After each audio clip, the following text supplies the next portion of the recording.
Assalamualaikum warahmatullahi wabarakatuh. Salam sehat. Perkenalkan, nama saya Arumi Agustin dari SMA Negeri 1 Tarakan, Provinsi Kalimantan Utara. Saya mengampu mata pelajaran biologi. Saat ini, di sekolah kami baru menjalankan kurikulum merdeka pada tahap mandiri belajar. Oleh karena itu, implementasinya baru dilaksanakan di kelas 10. Penting bagi kami untuk selalu mengupgrade diri, salah satunya dengan mengikuti BIMTEK seperti saat ini. BIMTEK Kepala Lab yang dilaksanakan oleh Universitas Pendidikan Indonesia ini, saya peroleh informasinya melalui grup WhatsApp. Kemudian saat itu saya mendaftar pada website dan prosesnya sangat mudah. Karena diselenggarakan oleh universitas yang kredibel dan terpercaya, maka kualitas pelaksanaannya sangat baik. Banyak ilmu yang kami peroleh karena dibawakan oleh dosen-dosen yang berpengalaman. Selain itu, asisten dan panitia yang terlibat juga sangat responsif. Karena sifatnya online, maka sangat fleksibel tanpa mengurangi kualitas dari pelaksanaan BIMTEK tersebut. Terdapat pula kemudahan dalam mengakses LMS, serta komunikasi di dalam grup yang sangat baik sehingga memudahkan pengerjaan tugas-tugas.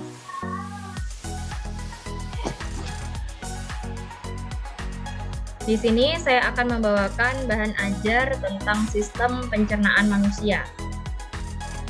Sistem pencernaan manusia ini ada pada kompetensi dasar 3.7, yaitu menganalisis hubungan antara struktur jaringan penyusun organ pada sistem pencernaan dalam kaitannya dengan nutrisi, bioproses, dan gangguan fungsi yang dapat terjadi pada sistem pencernaan manusia. Serta pada KD 4.7, yaitu menyajikan laporan hasil uji zat makanan yang terkandung dalam berbagai jenis bahan makanan, dikaitkan dengan kebutuhan energi setiap individu, serta teknologi pengolahan pangan dan keamanan pangan. Adapun indikator pencapaian kompetensi dapat dilihat sebagai berikut. Menganalisis organ dan kelenjar pada sistem pencernaan, dan juga menganalisis fungsi organ serta kelenjar pencernaan pada sistem pencernaan manusia.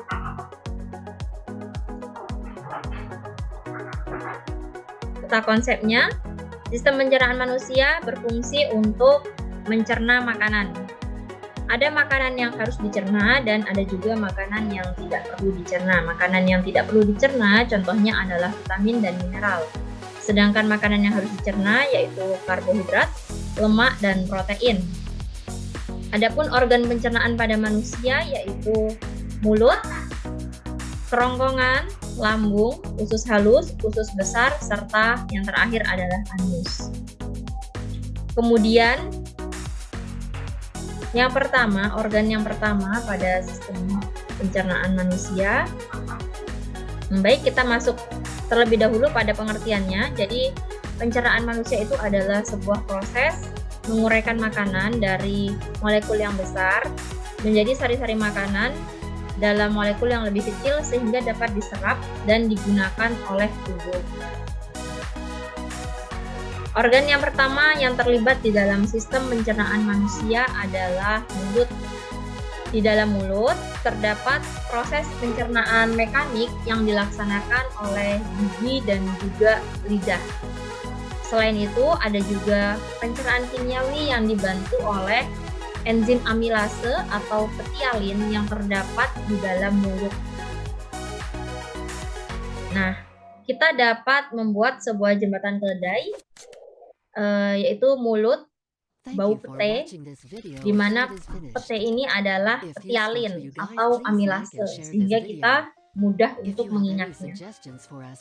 Kemudian yang kedua adalah kerongkongan. Kerongkongan merupakan penghubung antara mulut dengan lambung, di mana di dalam kerongkongan ini memiliki gerakan peristaltik yang dapat mendorong makanan dari mulut menuju ke lambung. Yang ketiga adalah lambung itu sendiri. Jadi lambung adalah sebuah kantong besar yang terdapat di sebelah kiri rongga perut yang fungsinya adalah untuk menghaluskan makanan melalui pencernaan mekanik, yaitu dengan gerakan otot-otot lambung serta terdapat berbagai macam enzim yang ada di dalamnya. Adapun enzim yang ada di dalam mulut, di dalam lambung, dapat kita singkat menjadi perih, pepsin, renin, dan hanya adalah HCl.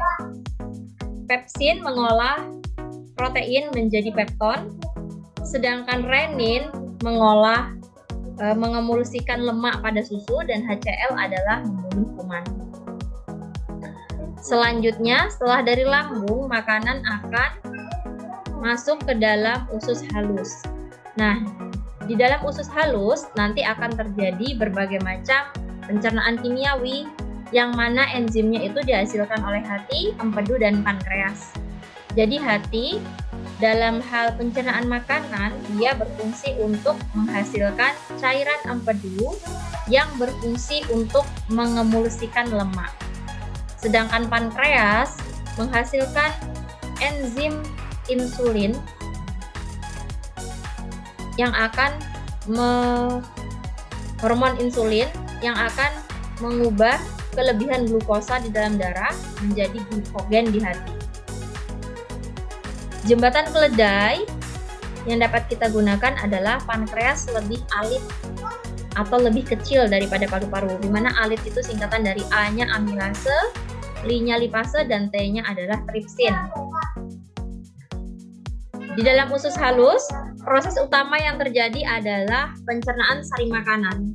Di sini usus halus terdiri dari jonjot-jonjot yang berlekuk-lekuk atau disebut dengan villi.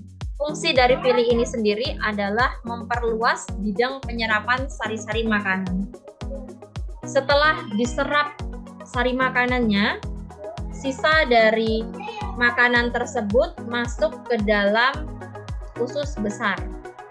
Di dalam usus besar terdapat proses pembusukan yang dibantu oleh bakteri Escherichia coli. Selain itu, terdapat juga penghasilan vitamin K yang juga dibantu oleh bakteri E. coli. Dan yang terakhir adalah anus. Anus merupakan lubang pelepasan tempat pembuangan feses dari tubuh. Demikian materi singkat mengenai proses pencernaan manusia yang dapat saya bawakan. Wassalamualaikum warahmatullahi wabarakatuh.